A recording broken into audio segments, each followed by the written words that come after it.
Hello and welcome to the Classic Car Weekly podcast.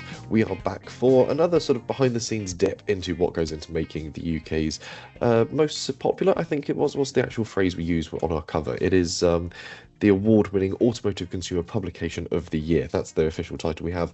Anyway, we've got a bumper issue out this week, and we've been to the Practical Classics Classic Car and Restoration show. So I'm going to be joined by the rest of the team who've been with me at the show over the weekend to sort of dive into our favourite bits and pieces from behind the scenes, the favourite cars we spotted, the stands we enjoyed, or anything we might have spotted just floating around in general that caught our eye that didn't make it into the printed issue.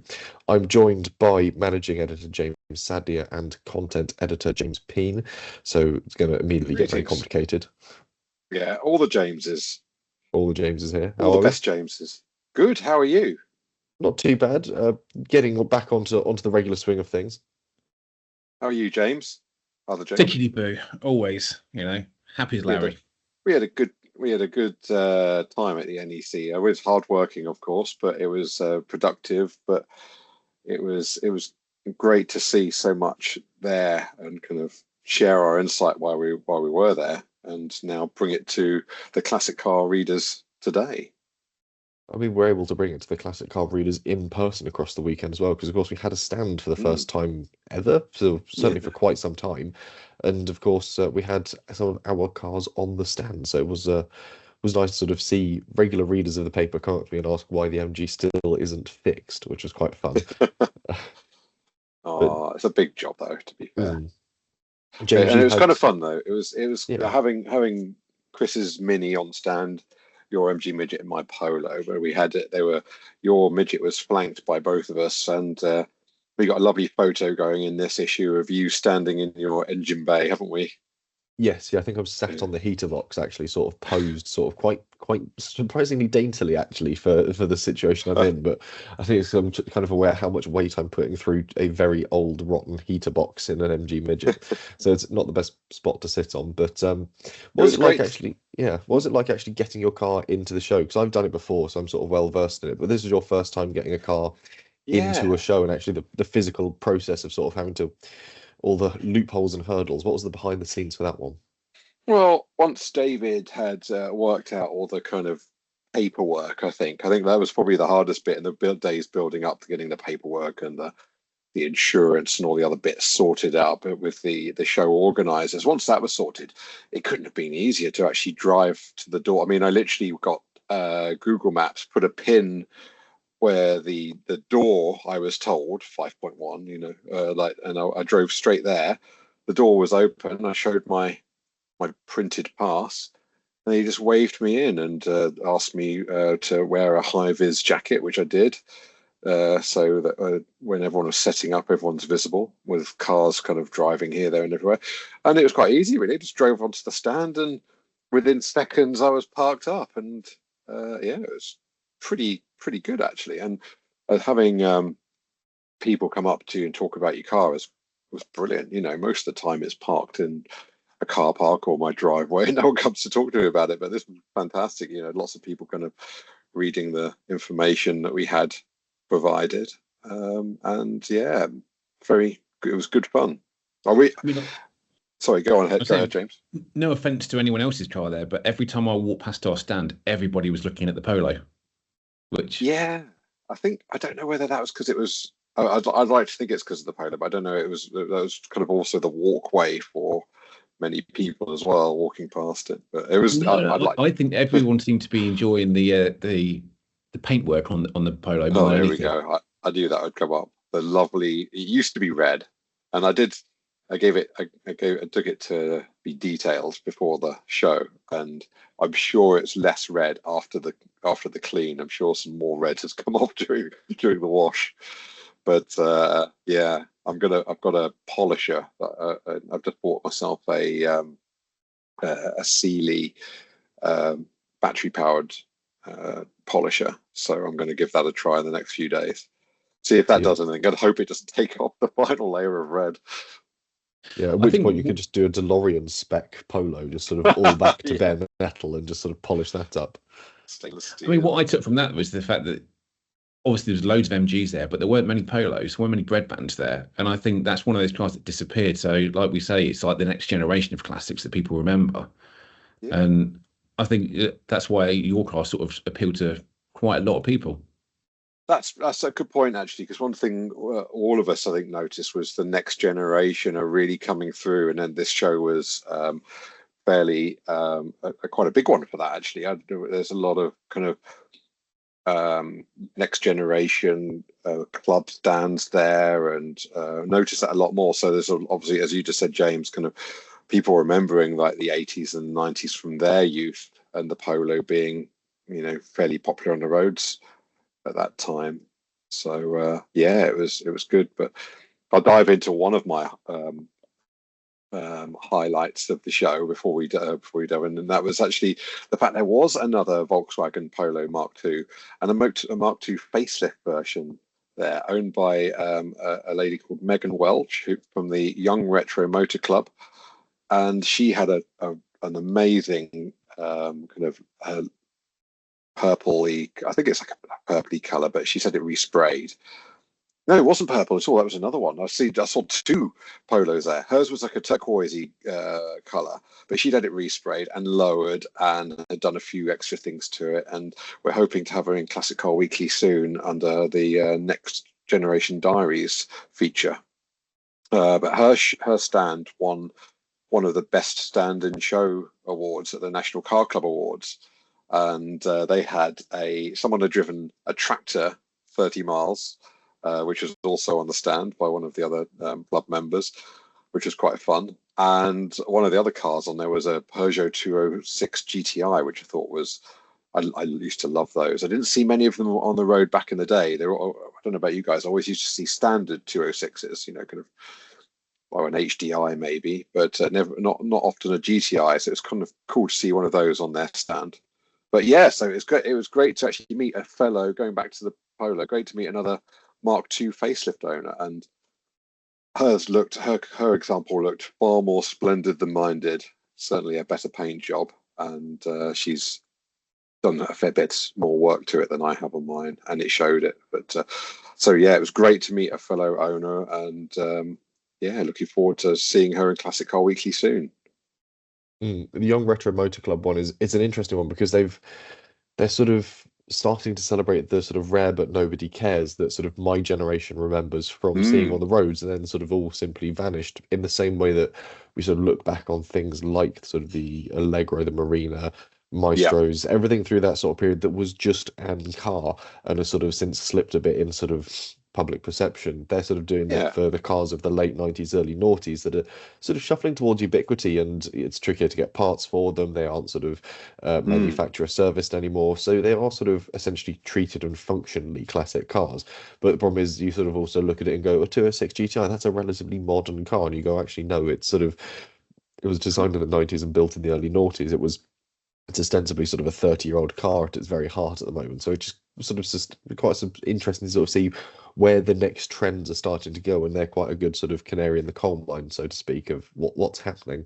And yeah, they had some interesting cars there. 15,000 members online as well. It's a largely Facebook-run club, and yeah, it's a nice healthy one, showing that there is this interest in older cars from sort of the younger generation, which is all quite good.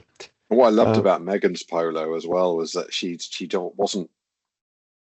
didn't worry about trying to keep it original, which is, I know a lot of people do, and I love that there's that bracket of people out there who want originality, but she's I think she said she threw a fifth or sixth Polo engine in that car already, but she's done little personal things to the car, like lowering it, different little she's just taken little bits and made them a little bit more personal, and that's kind of what added a little bit of extra interest for me. I think it's interesting that sort of a lot of classic car owners get a bit sort of concerned, I think would be a fair phrase to use, about modifying cars. But think back to sort of the dawn of the idea of specials and sort of tuning and fiddling with cars through sort of the 50s, 60s, 70s. Modifying cars is by no means a new thing, and it's just something that sort of certainly younger owners have always enjoyed doing, and I think it's something that will always live on as well, certainly as people get into cars that are more user serviceable, user sort of customizable. Yeah. that's going to be something that sort of helps keep people interested in cars. I like my MG because the opportunities to do strange and interesting things with it is quite endless, like chucking in Nissan micro engines. But it's one of those things that sort of keeps the younger generation interested, is the fact that you can do something different to it than you can with a modern car. And as well, on top of that, as well, I mean, this is going in our issue that's out today, out yesterday. Sorry, it's now Thursday. The MGB with the Jaguar engine, that was a great little addition. So, but I think we mentioned that in our video podcast, didn't we? Yes, yeah, the video preview we did, sort of wandering around the show, David and I bumped into the owner, David Walker, who was sort of getting the car onto stand. And I'd sort of spotted it from a distance, thought, oh, it's quite a nice, tidy little sort of pull handle B. And then sort of got closer and went, what engine's he shoved in that? And it was originally someone else's build that they'd started, sort of failed to complete. He'd been quite interested in the car and eventually sort of was allowed to purchase it. And off he went, finished off someone else's job installing a 2.4 litre Jaguar XK engine in a MGB. And it does look sort of, it's a tight fit in there, but it looks like it's supposed to be in there. He's done a really good job with the engineering and the sort of layout and everything, to the point that it looks spot on. But Chris Hope has just joined us, our features editor. Hello. Hello. Sorry about that. That's all right. It's another one of those busy weeks at Classic Car Weekly. Mr. Peen, we'll jump to you. Your sort of highlights from the show, any sort of intrigue or sort of bits that didn't quite make the cut that sort of jumped out to you? I think for me, I just like the whole vibe of the Resto show more than sort of the regular shows you go to. I just like patina cars and stuff that's been worked on rather than a shiny finished car. So I kind of enjoy wandering around, seeing what people are working on. It's one of those things where you just see lots of chaps and ladies, obviously, just working on their cars. I don't know how much work any of them actually get done over the course of the week, and there's sort of the work to cups of tea and chatting ratio must be quite low. But it's always good, isn't it? I mean, that's the thing, is like seeing people covered in oil and arms deep in an engine bay gives you something to chat about, doesn't it? That's what I like most about this show, is just seeing what people are working on and how they're going about it. Absolutely. Yeah. It's always a good conversation starter of sort of, what are you doing here? What are you up to here? I think we've got a feature on the Jowett Car Club in this week's issue about sort of how they do what they do. And every year they seem to rock up to the show with yet another sort of scaled down workshop for doing something incredible. I think they had a welding rig at this year's. They had a small sort of lumberyard and wood workshop set up as well for doing body work to, I think it was a Bradford van as well. So Yeah. the scope of what can be achieved is incredible, but it's the sort of openness of it and sort of seeing people working and fiddling away. You sort of look a bit curious, and then they sort of go, oh, well, I'm sort of doing this, and you sort of get sort of drawn into someone else's restoration. It's quite friendly. Yeah. So I was interviewing Chris Spencer, who runs the event side of things with the Jowett Owners Club. One of the things that stood out to me when I was chatting to him in that interview was he sort of said, you've got to sort of tell a tale. You've got to sort of bring the visitor along with you on what you're doing, sort of thing. So you'll notice if you look through our coverage or go to the show in the future, the Jowett Car Club will always make a point of sort of saying, this is what we're doing, this is what we're working towards, this is what we're aiming for, sort of thing. So it's not just the scale and the ambition, it's just making sure that people can see what it is that you are doing. I mean, it's kind of obvious, but Chris has sort of said, when clubs have come to him in the past, what should we do? It's like, well, it's all well and good sort of being underneath your car, working on a clutch or changing an exhaust, but visitors can't see that. You might achieve it, you might get it done by the end of it, but if it is that it's something that can't actually be seen, maybe it's not the best thing to go with, sort of thing. Maybe look at something that is on the body, that is within the engine bay, and even then make sure that people can get round and sort of see inside, because otherwise, again, it's just some blokes working and I'm not really sure what they're doing, sort of thing, and they're probably too busy to talk to me about it. I'll move on, I'll go do something else, sort of thing. So I found that really interesting. It's really obvious when you sort of stop and think about it, but it was a point well made, sort of thing, that thinking about what you're going to do on these stands is very important, and making sure the visitors can actually see what you're doing and the progress that you're making.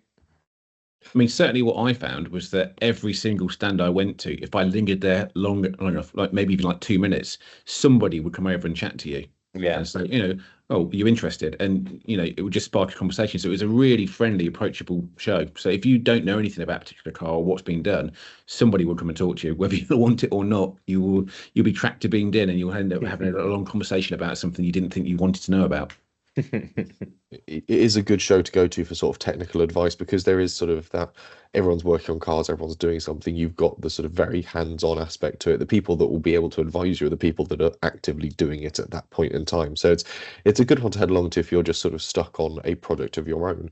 And yeah, it's just sort of, I think with Jowett, the interesting thing they did with some of their cars was sort of, if they're doing engine work, they had sort of like a board in the windscreen that said sort of start up and which day and what time. So you sort of had this jeopardy of, are they going to achieve it? Are they going to make it to that point? So you sort of get roped into sort of the actual sort of drama of the build as well as anything It's a else. reason to go back throughout the show rather than just stand there once and move on to the next thing. You know, there are certain stands where you do visit on multiple occasions to see that progress that has been made, sort of thing. And yeah, the Jowett's is definitely a prime example of that. Yeah, I went to look at the 1953 Jowett Bradford van, and they had a guy literally kind of cutting the wood for the framework and putting it into the back of the van and rebuilding it. It was so impressive. And I went and spoke to them, and they said, "Oh yeah, we do this every time we come here." It was amazing to see them actually kind of cutting the wood, you know, in a very specialist carpenter type way, and then fitting it to the rebuilding the back of the van there at the Resto show. It'd be great to set up a time-lapse camera to film just what Jowett does over a weekend, and then sort of overlay it with like Flight of the Bumblebee or something, as you sort of watch the sort of sped up footage of 3 days of them sort of successfully restoring 3 cars in the space of 3 days. It's a genuinely impressive feat, and I think it's one of the great reasons why they've always been able to sort of pick up the awards, and why they sort of got picked out for the one for the feature, which is a really nice sort of story to read through. I think the questions you asked and the answers they've given, Chris, have been really quite insightful to sort of what goes into it. And there's such an overlooked mark every now and then. The fact that there is this really fun, thriving, active supporter base for them sort of keeps pushing them back to the fore. And I always look forward to seeing what they do every year, because I always go back and think, what on earth are they going to have done this year? Because I'm always just a little bit curious as to thinking, what are the mad lads at Jowett up to this time? Because it's going to be special. What were your highlights, Jesse? I've got a few more to add, but I'd like to hear what you what turned your head. There was a couple of interesting bits. Certainly, we've already mentioned the MGB with the Jaguar engine. That was really nice. The Rover P7 prototype was again something that David and I spotted when we were doing sort of our Thursday afternoon scooch around, and that stood out for me because there's just so much about it that's a bit unanswered. It's a prototype car that should have had a giant straight six engine. It would have been sort of the Rover's next big sporting saloon, but it was just never made. And it was sort of nearly 160 miles an hour in its day, which was quite rapid for sort of mid to late 60s, I think it was. So it's just sort of a giant unanswered question in of itself, and it's sort of been through a few bodged repairs here and there, and now it's gone for a complete strip down and rebuild. And it's even the strange engineering bits of the steering box and steering controls, the fact that it seems to all run entirely along the top scuttle and then drops down to armatures that control an entire rotating trunnion assembly. It's all a bit baffling, and I was sort of curious to sort of see it now at its very start point. I want to then know how it goes from year to year. So it's going to be another one of those things that I will keep coming back to and keep an eye on. It's sort of one of those things that I'm just going to have to sort of keep picking away at until we sort of see what happens. So that was definitely a car that stood out to me. And another one was my car of the show, which was a returning car. Barney, a barn found Morris Minor. It had been on the barn find display last year, and young lass Emily Grace is restoring the car relatively slowly, but she's building up a lot of support and learning a great deal from it. So she's sort of, I think she's doing her GCSEs this summer, if you want a metric as to how young this girl is. But her sort of passion and her determination to do this is undeniable, and a great example for this next generation coming through. There is this sort of next sort of wave of people that are interested in these cars, and I think she's got her work cut out with this car. There is a lot to sort out on, a lot of bodywork, a lot of questions, but the support that the classic car world has offered her as well, from magazines, parts suppliers, clubs, everyone's sort of chivvying around and chipping in and really sort of helping make this a very interesting and important build to keep an eye on. So again, it's a heartwarming story to see the classic community doing what it often does, which is coming together as a community and supporting something. So it's yeah, some great stories from the weekend are the ones that sort of intrigue, but also heartwarming, and sort of you go, oh, that's nice. I'll dive into my highlights in a minute, but I'd like to hear Chris, what turned your head? Lots. Thinking about it just now, the one thing that jumped out to me is actually the auto jumble. I thought the auto jumble this year is really, really good. I actually had some spare time, which never happens at these sort of things. I did have to have an opportunity to have a mooch around sort of thing. So yeah, I bought some more tools while I was there, but just it is a proper auto jumble. There was, like, you could buy shock absorbers for your Mark II Escort. You could buy a brand new speedometer for your Mini sort of thing. So I was really impressed by what was there, the size of it, the scale of it. It was always busy. When I went there on both the Friday and the Saturday. Friday just for a quick look around, and then again on Saturday sort of thing. But it was heaving. The people there must have been doing an absolutely roaring trade.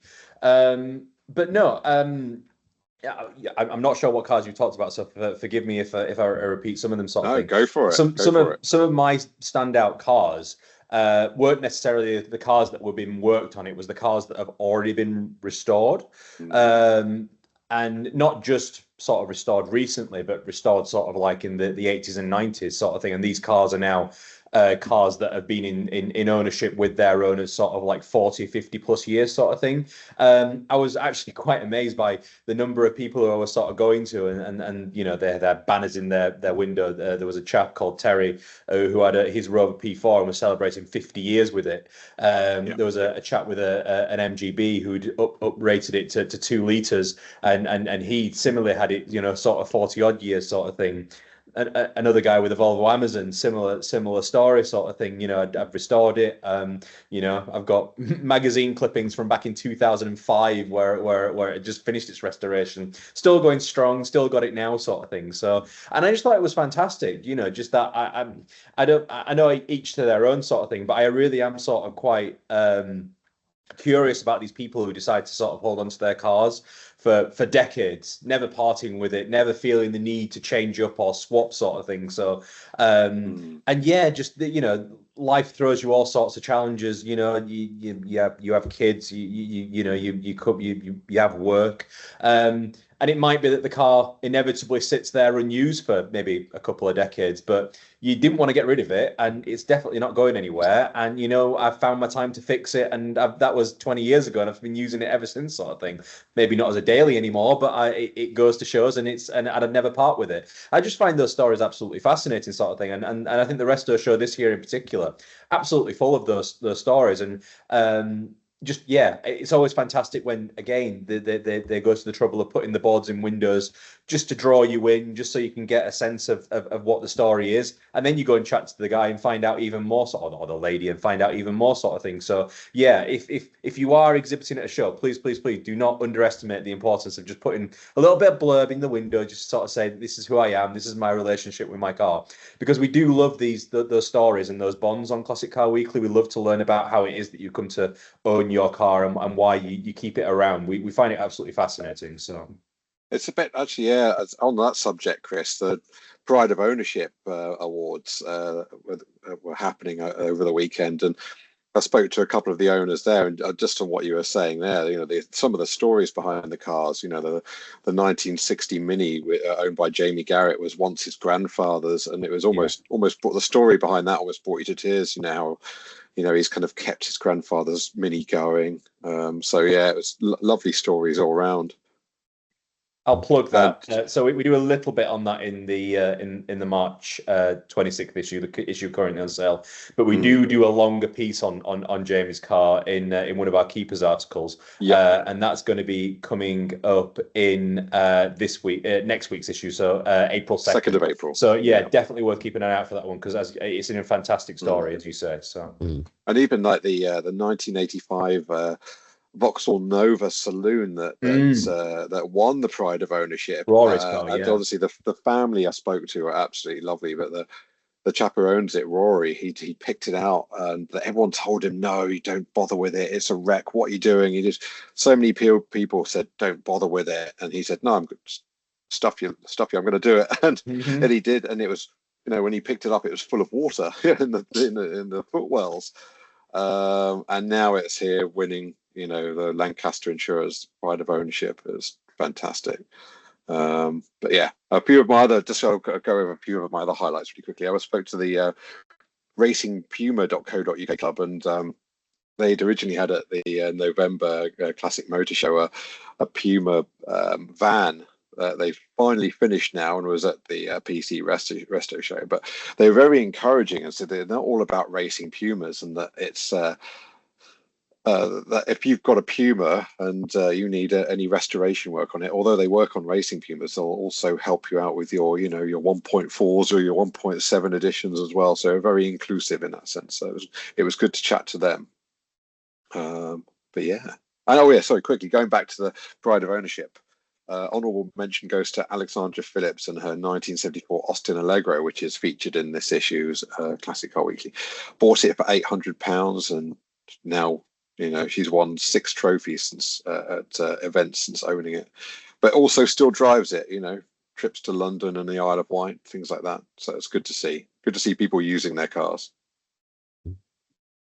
Pride of ownership display is always a great one for finding those stories. Obviously, they've sort of been pre-selected because they've got these stories, but when you sort of dig into them, when you speak with the owners, it is one of those things that sort of makes you realize this is exactly what sort of having a classic car is about. If you were to try and drag someone along who never understood the idea of having a classic or owning a car that's old and constantly breaking down, if you drag them along and get them to speak to the owners of people of sort of cars on the pride of ownership stand, I think that's such a great sort of turning point for trying to understand why people do it. And because these cars are so well cared for, they have such interesting histories, and the human element to it is immediately present. You're immediately sold on it. It's a really sort of great focal point of both the Resto show and the November Classic Motor Show, because it brings that human element back into the story, and that's the human element is what keeps the cars on the road. It's what keeps them going, and it's often why people end up with them in the first place. Like with Jamie Garrett's Mini, like sort of with so many people that either inherit cars or they get passed down through the family. That human element is sort of indelible and an important thing to sort of always bear in mind when you sort of tell these stories. I spoke to one person who bought a 1988 Volvo 245 pickup truck. This is my usual squeeze a pickup truck into the podcast moment. But on the Volvo enthusiast stand, I spoke to Louise, who's the wife of the car's owner, Robert, and she said, "Are you going to buy that Volvo pickup you've been looking at?" He goes, "I've actually already bought it." And she was just kind of rolled her eyes and was just like, "Oh God, here we go." And anyway, it's quite interesting actually. It was originally just a regular Volvo 245, but went through the kind of transformation process of a pickup truck at the Volvo dealership as an internal trainee exercise. But he just saw it, thought it looked great, loved it, and yeah, good to see husband and wife coming together to buy some of these weird and wonderful machines. You do get a few of the odd builds turn up, but it's the cars with the interesting stories as well. So for me, the Lotus Grand Tourer stand, it features in the issue, and having a chat with the guys behind sort of 2 of the cars there. One was a XL prototype that had sort of been basically built up, pulled off the production line, so Lotus could fiddle around with it and just sort of go, well, how are we going to make sort of the Series 2? What updates are we going to make? What changes are we going to make? So it's got all the sort of the odd bits and pieces, like a slightly different rear wing. You've got painted lower body panels, got Toyota wheels fitted to it, because it was just the bits that Lotus was fiddling with to try and figure it out in period. The other one, though, was the Lotus Elite, which was a press car that Lotus had for a while. It featured in all sorts of different magazines and newspapers. It'd even been in Penthouse at one point.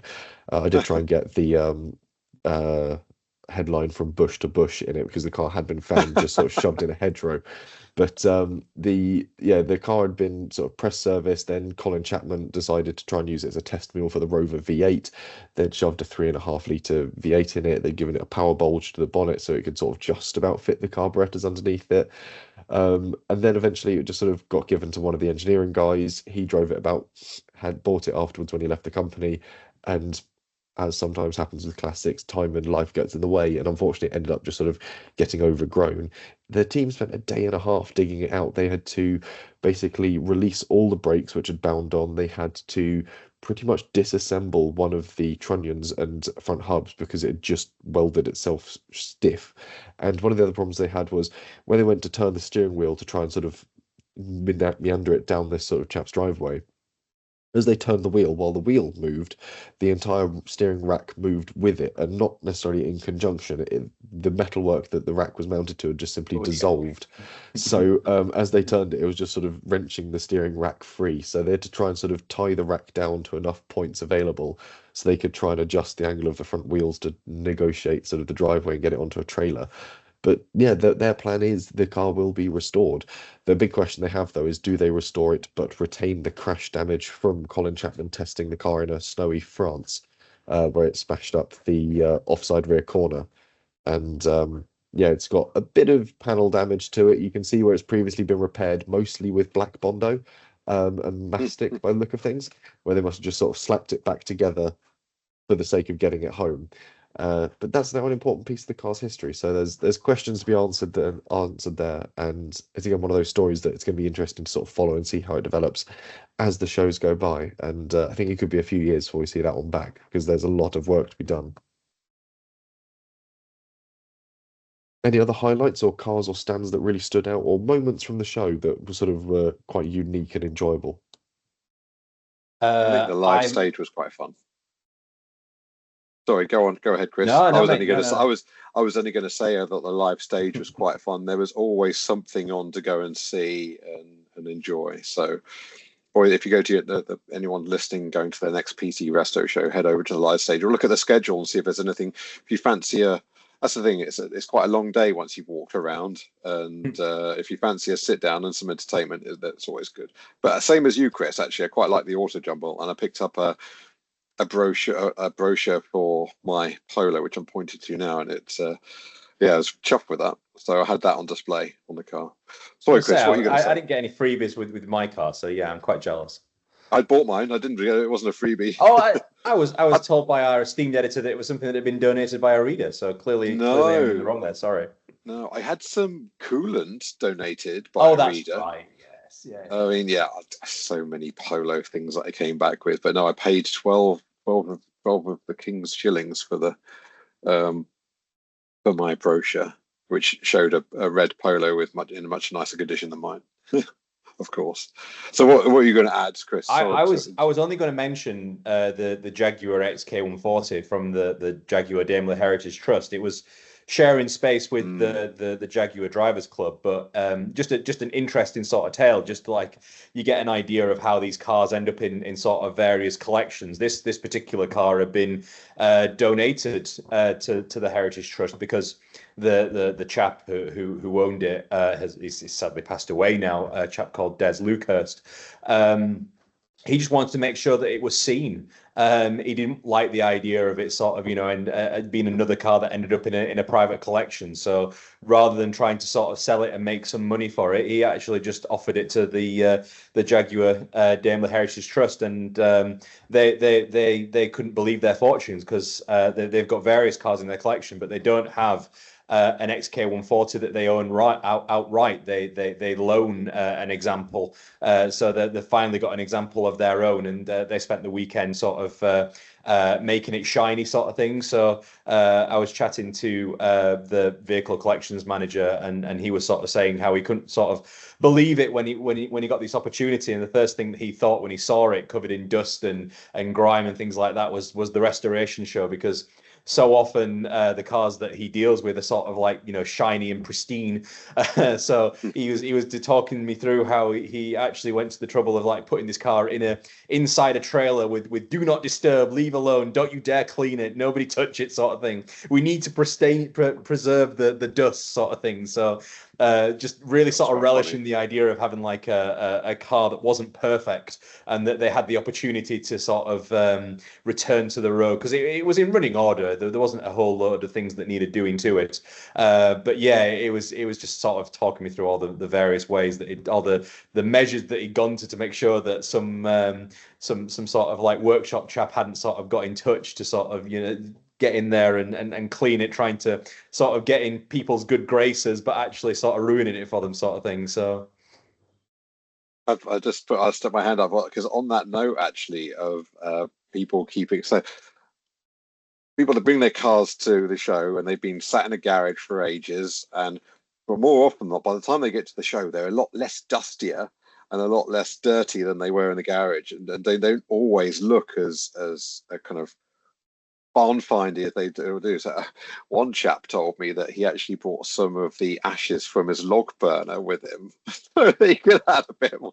They could make it look a bit more like how it was when it was stored away for years and years and years. Because in getting it to the show, the wind had blown a bit off, and it had kind of taken some of the barn find feel away.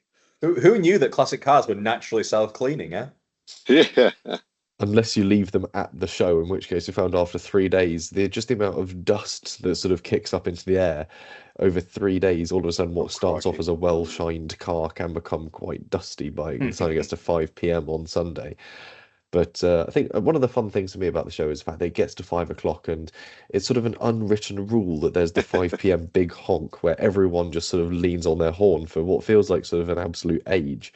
Yeah. And it sort of signifies the absolute end of the show. People that sort of prematurely honk, but then it's sort of an entire sort of series of halls just full of people on the horn.